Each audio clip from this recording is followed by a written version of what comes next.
Hello friends, once again welcome back my channel. റെഡീം പുതിയ video എല്ലാം വെച്ചാൽ സ്വാഗതം. ചാനൽ ഇന്നത്തെ നമ്മുടെ വീഡിയോ എന്ന് പറഞ്ഞു കഴിഞ്ഞാൽ നമ്മൾ എന്തായാലും ഒരു ഗെയിമിംഗ് വീഡിയോ ആയിട്ട് നല്ല വന്നിരിക്കുന്നത്. അപ്പോൾ നമ്മൾ ഒരു മൗസ് വാങ്ങിയിരുന്നത് ZEBERONICSൻ്റെ ട്രാൻസ്ഫോം മോഡൽ ഒരു ഗെയിമിംഗ് മൗസ് വാങ്ങിയിരുന്നത് 6 ബട്ടൺസ് ഒക്കെ ഒരു മൗസ്. അപ്പോൾ നമ്മൾ ഫ്ലിപ്കാർട്ടിൽ നിന്നാണ് ഓർഡർ ചെയ്തത്. അപ്പോൾ എന്തായാലും അത്യാവശ്യം ഒരു നീറ്റ് പാക്കേജിങ് വന്നിരുന്നത്. ഓക്കെ, ഒരു നൈസായിട്ടുള്ളൊരു പാക്കിങ്ങിൽ ഒരു പെട്ടിയിൽ. അപ്പോൾ നമുക്ക് എന്തായാലും ഒന്ന് അൺബോക്സ് ചെയ്ത് പൊളിച്ച് നോക്കിയിട്ടുള്ളൂ എന്തിട്ടൊക്കെയാണ് അങ്ങനെയൊക്കെ ഉണ്ട്. എന്തായാലും ബോക്സും നൈസായിട്ട് ചതവൊക്കെ ഉണ്ട് കേട്ടോ. നോക്കിയാൽ ഈ ഭാഗത്തൊരു ഇതൊക്കെ ഉണ്ട്. എന്തായാലും സീനില്ല, നമുക്ക് ഉള്ളിൽ എന്തായാലും വല്ല സീൻ ഉണ്ടോ എന്ന് പറഞ്ഞാൽ പോരെ. ഓക്കെ, അപ്പോൾ നമുക്ക് അൺബോക്സിങ് കിടക്കാം. ഓക്കെ, അപ്പോൾ നമ്മുടെ ബ്ലേഡൊക്കെ എടുത്ത് നൈസായിട്ട് സൈഡ് കീറി പൊളിക്കാം കേട്ടോ. എനിക്ക് സംഭവം ശരിക്കും ഇങ്ങനെ കീറി അൺബോക്സ് ചെയ്യാൻ ഇഷ്ടം. ഞാൻ അങ്ങനെ ചെയ്താണ് ചെയ്യാം. ഓക്കെ, എന്തായാലും ഇപ്പോൾ വീഡിയോയിൽ എന്തായാലും ഇങ്ങനെയൊക്കെ ചെയ്യണ്ടേ. അപ്പോൾ എന്തായാലും ഇങ്ങനെയൊക്കെ തൽക്കാലം ചെയ്യാം. ഓക്കെ, അത് നൈസായിട്ട് ഇത് പൊളിയണില്ലേ, ഞാനോട് വലിച്ചു കീറുക അത്രേ ഉള്ളൂ. അല്ല പിന്നെ പൊളിയുടെ ഇല്ല. ഓക്കെ, അപ്പോൾ ഫസ്റ്റ് തന്നെ എന്തോ ഒരു പേപ്പർ ഇരിപ്പുണ്ട്. എന്തിട്ടാണ് നോക്കട്ടെ. ഓക്കെ, ഇത് ഫ്ലിപ്കാർട്ടിൻ്റെ ഓർഡർ ചെയ്തതിൻ്റെ പേപ്പർ, പിന്നെ ഒരു വലിയ കാർബോർഡും കഷ്ണമുണ്ട്, പിന്നെ നമ്മുടെ സാധനം ഇരിക്കുന്നത് കണ്ട. ഓക്കെ, അപ്പോൾ എന്തായാലും ഇത് കിട്ടണില്ലല്ലോ, നേരെ കമത്തി പിടിച്ചൊരു പെട അല്ല പിന്നെ. ഓക്കെ, അപ്പോൾ നമ്മുടെ സാധനം കൈ കിട്ടിയിട്ടുണ്ട്. ഇതാണ് നമ്മുടെ മൗസ് ZEBERONICS ട്രാൻസ്ഫോമർ എന്ന് വെച്ച് കഴിഞ്ഞാൽ നമ്മുടെ ആ ഒരു ലെവലിൽ എന്ന് വെച്ചാൽ ഒരു പ്രീമിയം ലെവൽ ഗെയിം മൗസാണ്. ഒരു സൈഡ് എന്താണ് എഴുതിയിട്ടുണ്ട്, അതൊക്കെ വേണമെങ്കിൽ നിങ്ങൾ പോസ് ചെയ്ത് വായിച്ച് വയ്ക്കുക. ഓക്കെ, എല്ലാ സൈഡും കാട്ടിത്തണ്ട്. ഓക്കെ, ഇവിടെ നമ്മൾ ഇതിനെപ്പറ്റി മൗസിനെ പറ്റി എഴുതിയിട്ടുണ്ട്. എന്താണ് 7 എന്താണ് ബ്രീത്തിങ് ടൈപ്പ് LED ഇങ്ങനെ എന്താണ് ശ്വാസം എടുക്കണം അതിലേക്കുള്ള അതിൻ്റെ ലൈറ്റ് വരെ. പിന്നെ എന്തത്ര ബട്ടൺസ് ഉണ്ട്, പിന്നെ സെൻസിറ്റിവിറ്റി കൺട്രോൾ ചെയ്യാൻ പറ്റും, പിന്നെ അതുപോലുള്ള കാര്യങ്ങൾ അവിടെ എഴുതിയിട്ടുണ്ട്. ഓക്കെ, പിന്നെ ഇവിടെ ഒന്ന് കൊടുത്തിട്ടുണ്ട് എന്താണ് DPI ഞാൻ പറഞ്ഞിട്ട് തന്നെ. പിന്നെ എന്താണ് ഗോൾഡ് പ്ലേറ്റഡ് USB ആണ്. പിന്നെ നൈസ് മറ്റേ തുണിയുടെ കൊടുത്തൊരു വയറാണ്. അപ്പോൾ നമുക്ക് നല്ല പൊളിച്ച് നോക്കാം അതിൻ്റെ ഉള്ളിൽ. ഓക്കെ, അപ്പോൾ നമ്മുടെ മൗസ് ഇതായിരിക്കണം. ഓക്കെ, മൗസ് പിന്നെ ഒരു പേപ്പറും കൂടി ഉണ്ട്. ഓക്കെ, അപ്പോൾ എന്താണ് ആ പേപ്പറിൻ്റെ ഉള്ളിൽ അവിടെ കിടക്കട്ടെ.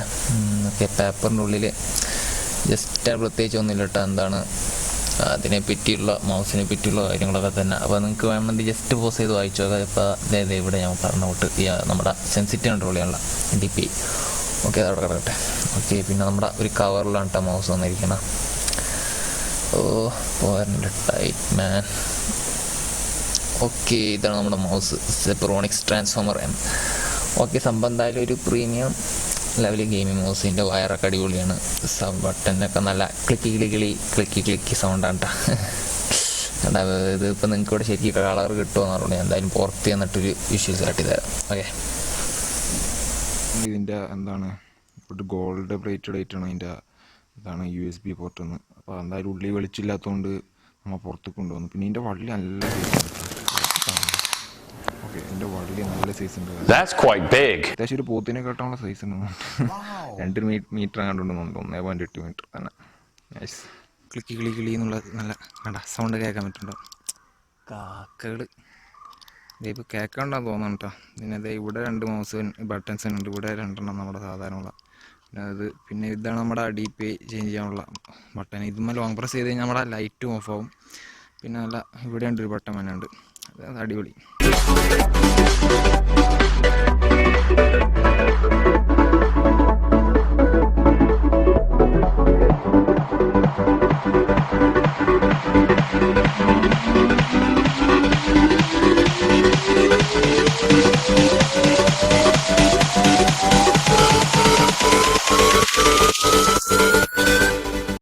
ഓക്കെ, അപ്പോൾ ഞാൻ ജസ്റ്റ് ഇതിൻ്റെ ബട്ടൺസിൽ ഇപ്പോൾ നമ്മൾ ഈ ബട്ടൺ നമ്മൾ ക്ലിക്ക് ചെയ്ത് കഴിഞ്ഞാൽ ജസ്റ്റ് ഇപ്പോൾ നമ്മുടെ റിമോട്ടിൻ്റെ ചാനലിൻ്റെ പേജ് എടുത്ത് വെച്ചിട്ടുണ്ട്. അപ്പോൾ ജസ്റ്റ് ക്ലിക്ക് ചെയ്ത് ജസ്റ്റ് അടിക്ക് ഡ്രാഗ് ചെയ്ത് കഴിഞ്ഞാൽ മതി. കണ്ട, ജസ്റ്റ് മൗസ് മേലോട്ട് ഡ്രാഗ് ചെയ്ത് കഴിഞ്ഞാൽ മേലോട്ട് പോകും.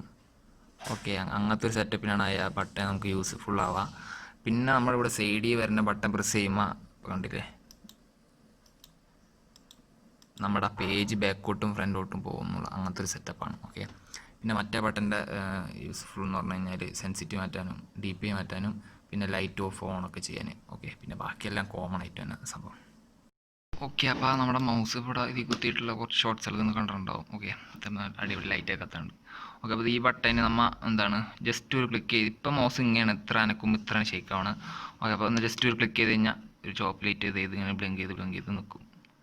ഓക്കെ, പിന്നെ നമ്മുടെ വ്യത്യാസം കണ്ടില്ലേ നമ്മൾ മൂവ് ചെയ്യണതിൻ്റെ. പിന്നെ ഒന്നുകൂടി പ്രസ് ചെയ്താൽ പിന്നെ അഗെയിൻ അങ്ങനെ തന്നെ. അതുപോലെ ഉണ്ടല്ലേ ജസ്റ്റ് മൂവ് ചെയ്യുമ്പോൾ നേരത്തെ മൂവ് ചെയ്ത് അത്ര മൂവ് ചെയ്യുമ്പോൾ എന്തോരം മൂവ് ആവുന്നുണ്ട് നോക്കുക. ഓക്കെ, കണ്ട. പിന്നെ ഇത് 4-5 ടൈപ്പ് ഇതുണ്ട്. ഇപ്പോൾ സാധാരണ ടൈപ്പായി. ഓക്കെ, പിന്നെ ഇതുമ്പോൾ എന്താണ് ലോങ് പ്രസ് ചെയ്ത് പിടിച്ച് കഴിഞ്ഞാൽ ലൈറ്റ് ഓഫ് ആവും. ഓക്കെ, ഇപ്പോൾ സാധാ മൗസ് തൊട്ട് ലൈറ്റ് ഒന്നും ഇല്ലാണ്ട് ഉള്ളൊരു മൗസായി. പിന്നെ ഒന്നുകൂടി ലോങ് പ്രസ് ചെയ്ത് കഴിഞ്ഞാൽ നമ്മുടെ ലൈറ്റ് ഓൺ ആവും. ഓക്കെ.